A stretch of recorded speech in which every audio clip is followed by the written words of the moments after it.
क्या आप जानते हैं कि दक्षिण भारत के इतिहास में एक ऐसा साम्राज्य था जिसने दिल्ली सल्तनत की जंजीरों को तोड़कर दक्कन को एक नई पहचान दी। जी हाँ, हम बात कर रहे हैं बहमनी साम्राज्य की, जिसकी स्थापना अलाउद्दीन बहमन शाह ने की।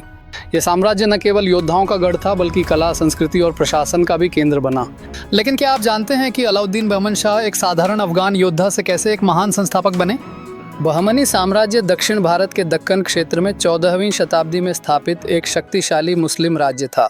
यह साम्राज्य 1247 ईस्वी में अलाउद्दीन बहमन शाह द्वारा दिल्ली सल्तनत से विद्रोह करके बनाया गया था। अलाउद्दीन बहमन शाह का असली नाम हसन गंगू था, जो एक अफगान या तुर्क मूल का योद्धा था। वह दिल्ली सल्तनत के सुल्तान मोहम्मद बिन तुगलक के अधीन देवगिरी का गवर्नर था। तुगलक की कठोर नीतियों और दक्कन के स्थानीय अमीरों की असंतोष के कारण हसन गंगू ने विद्रोह का नेतृत्व किया। 3 अगस्त 1247 को दौलताबाद में विद्रोहियों ने उसे अलाउद्दीन बहमन शाह के नाम से सुल्तान घोषित किया।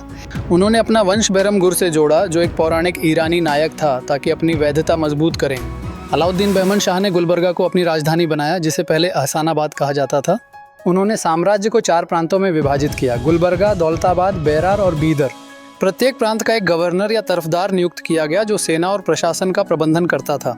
अलाउद्दीन बहमन शाह का शासनकाल 11 वर्षों का था, जो 1247 से 1288 तक चला। इस दौरान उन्होंने विजयनगर साम्राज्य और वारंगल राज्य के साथ कई युद्ध लड़े। उन्होंने वारंगल के कपिया नायक को हराकर कौलास किले पर कब्जा किया और साम्राज्य का विस्तार किया।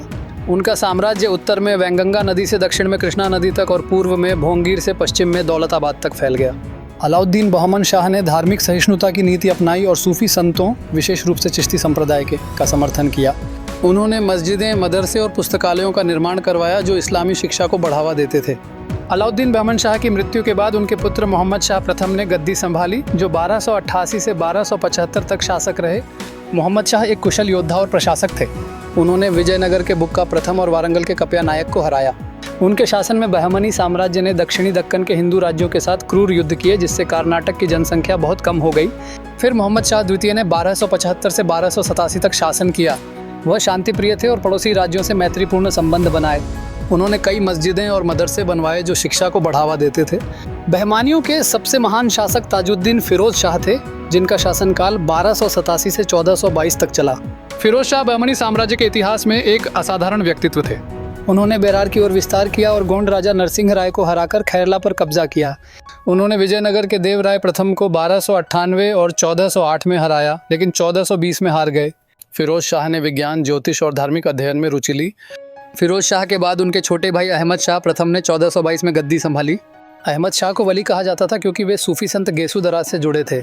उन्होंने बीदर को राजधानी बनाया और शिया इस्लाम अपनाया। उनके शासन में सैन्य अभियानों से साम्राज्य का विस्तार हुआ। उन्होंने विजयनगर पर हमला किया और वारंगल के अवशेषों पर कब्जा किया। अहमद शाह द्वितीय ने 1436 में सिंहासन संभाला। उनके शासन में दौलताबाद का चंद मीनार बनवाया गया, जो देवराय द्वितीय पर 1433 की विजय का स्मारक था। लेकिन उनके समय में आंतरिक कलह बढ़ी। दक्खनी और अफगानी कुलीनों के बीच संघर्ष हुआ।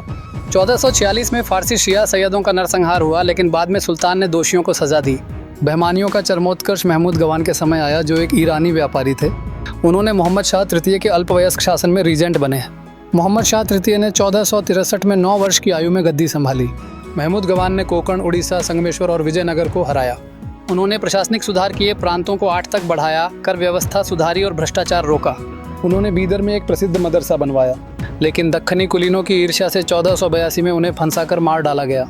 गवान की मृत्यु के बाद साम्राज्य कमजोर हो गया। कमजोर सुल्तानों के शासन में प्रांतीय गवर्नरों ने स्वतंत्रता घोषित कर दी। बहमानियों का प्रशासन सामंती प्रकार का था।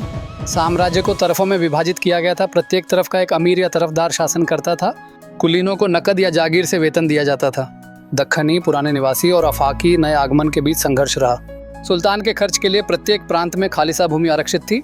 बहमानियों ने फारसी भाषा, संस्कृति और साहित्य को संरक्षण दिया। कई सुल्तानों ने फारसी साहित्य रचा।